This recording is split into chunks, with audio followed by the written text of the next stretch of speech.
Depois que o Tribunal Superior Eleitoral tornou Jair Bolsonaro inelegível, o presidente do Partido Liberal, Valdemar da Costa Neto, convocou uma reunião com integrantes da legenda para tratar de interesses com governadores, bancadas do Congresso, presidentes regionais e também deputados estaduais. E eu já quero aproveitar aqui e já vou trazer para vocês uma fala de um trecho de Jair Bolsonaro numa entrevista que ele concedeu hoje ao Pânico aqui da Jovem Pan, dizendo que ele estaria aí numa espécie de UTI, mas não morto para as próximas eleições. Vamos acompanhar. Eu estou na UTI, eu não morri ainda. Alguém já vai querer dividir o meu espólio, tá certo? Agora, o que eu vejo aqui, nomes nacional, né? Não tem um nome ainda de um conhecimento do Brasil todo para fazer o que eu fiz ao longo desses 4 anos. Nós ajudamos a surgir certas lideranças. Os nomes apareceram, mas não tem ainda esse carimbo, né, para falar para o Brasil todo, estamos juntos para 2026. Bom, Jair Bolsonaro foi entrevistado depois de ser tornado inelegível pelo Tribunal Superior Eleitoral na última semana. Ele fica inelegível por 8 anos, mas ele diz que está numa espécie de UTI, que não dá para dividir o espólio dele ainda. Será que Valdemar da Costa Neto, então, a convocar todo mundo do partido, já está querendo dividir esse espólio ou está pensando em estratégias para montar um espólio também com a participação de Jair Bolsonaro, Alan Gani? Acredito que ele está montando já uma estratégia com a participação de Jair Bolsonaro. Quando ele diz que está na UTI, na verdade, o Jair Bolsonaro é uma força política ainda viva e ainda muito forte, capaz de transferir votos. Eu não sei se ele disse estou na UTI porque eu tenho ainda alguma chance, né, do meu processo ser anulado no Supremo Tribunal Federal, acho muito difícil, ou se ele disse estou na UTI brincando, dizendo que ainda é uma força política. Se foi nesse sentido, eu diria que ele não está na UTI, ele está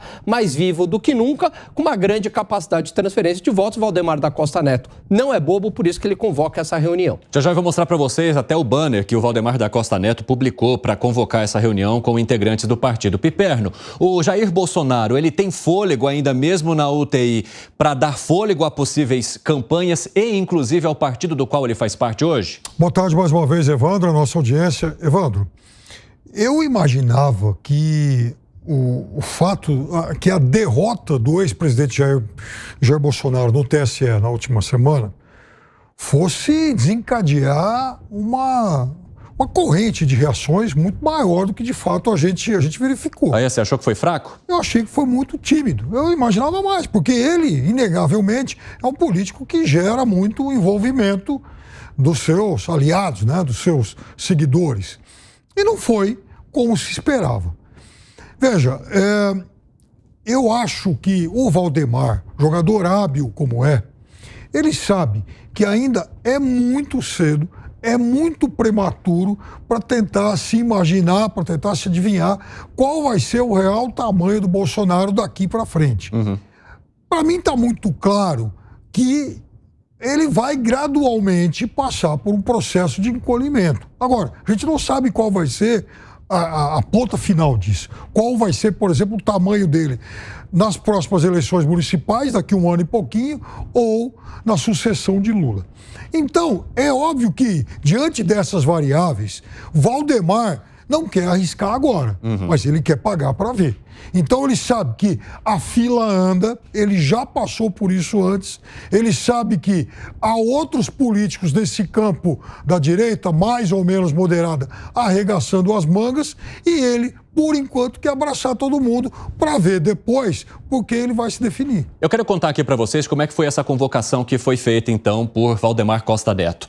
Olha aqui. E você vai acompanhar comigo. Para quem nos ouve, eu vou lendo para vocês entenderem também o contexto. Convocação. Presidente nacional do partido, Valdemar Costa Neto, convoca para a reunião dos membros do PL a fim de tratar de interesses do partido com governadores, bancadas federais no Senado e na Câmara dos Deputados, presidentes regionais e deputados estaduais. O local vai ser ali no primeiro andar, sala encontro, setor hoteleiro sul, no dia 6 de julho de 2023, esta quinta-feira, às 9 horas da manhã. Com certeza a gente vai poder também comentar e debater o que rolou nessa reunião contigo aqui, que nos acompanha. Eu percebo ali, todos nós, né, Gustavo Segré, que se trata de fato de uma grande convenção envolvendo todas as figuras do partido para tomar algum rumo. Sem dúvida, mas quando você avalia hoje quais seriam os candidatos naturais, não sendo Jair Bolsonaro, os dois mais importantes, Tarcísio de Freitas em São Paulo, Zema em Minas Gerais, nenhum dos dois é do PL. Sim.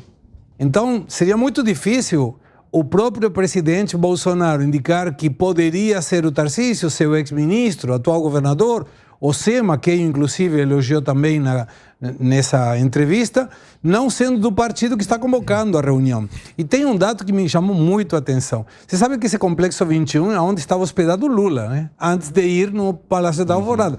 Então é uma forma de dizer, ó, o Lula estava aqui hospedado e nós fazemos a reunião, esse encontro no mesmo lugar.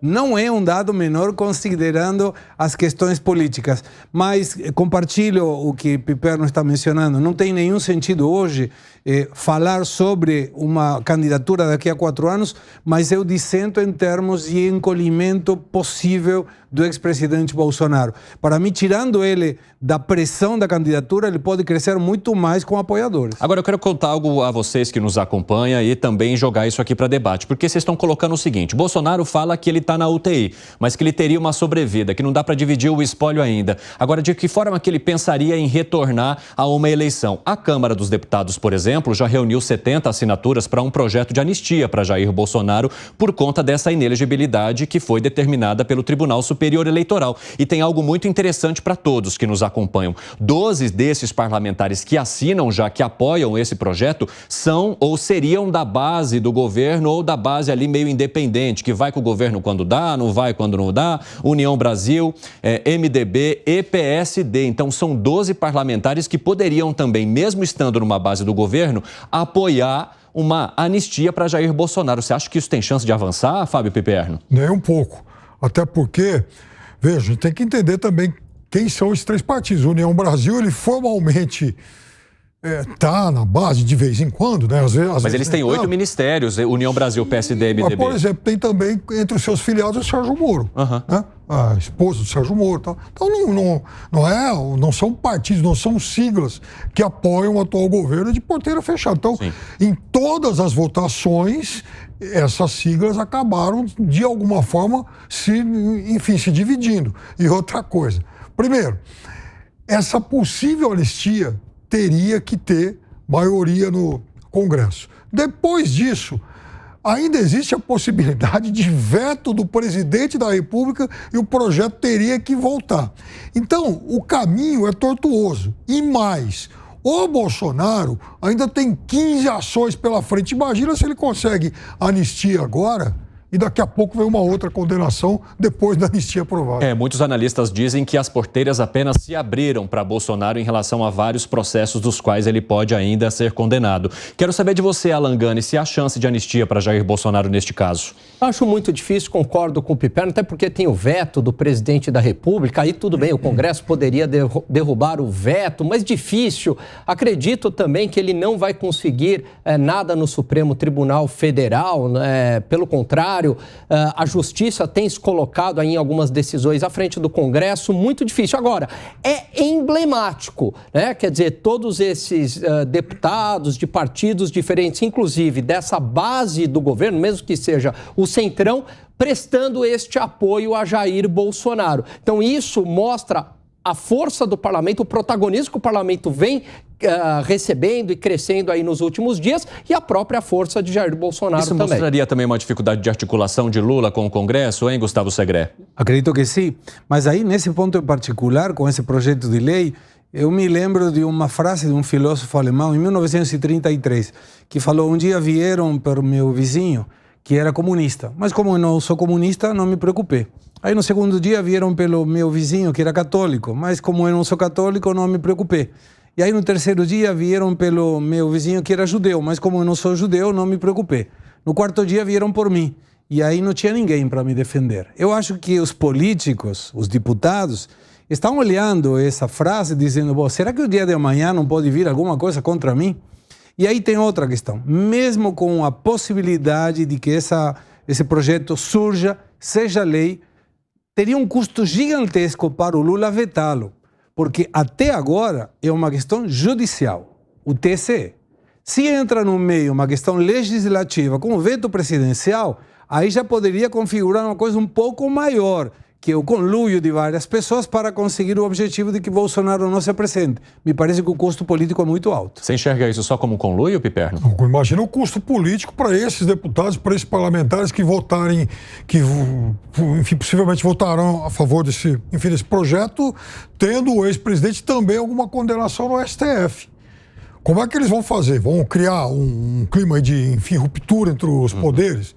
Então, isso é um delírio de alguém do PL, é algo que não vai prosperar e o ex-presidente não vai recuperar os seus direitos políticos por essa via. Eu quero fazer um giro muito rápido agora com mais uma questão envolvendo Jair Bolsonaro e sua inelegibilidade, porque o Tribunal Superior Eleitoral encaminhou ao Tribunal de Contas da União também este processo que poderia, inclusive, aumentar o afastamento de Bolsonaro da política por mais um ano, inclusive, chegar até 2031. Vocês acham que isso é crível de que aconteça, hein, Alan Gani? Rapidamente. Eu acho que é crível, mas é errado. Eu fui contra a decisão do TSE, mas é possível que isso aconteça sim. E você, Gustavo Segré? Não muda nada, a inegibilidade está aí, um ano mais, um ano menos. Claro, poderia eventualmente tirá-lo da possibilidade de concorrer em 2030, mas falta muito tempo. Pode-se fazer também com que Bolsonaro pague ali pela estrutura que ele gastou de dinheiro público nessa reunião com os embaixadores. O que você acha, Piperno? Eu acho que o eleitor de direita ele tem que olhar para frente, ele tem que procurar exemplos melhores. O mercado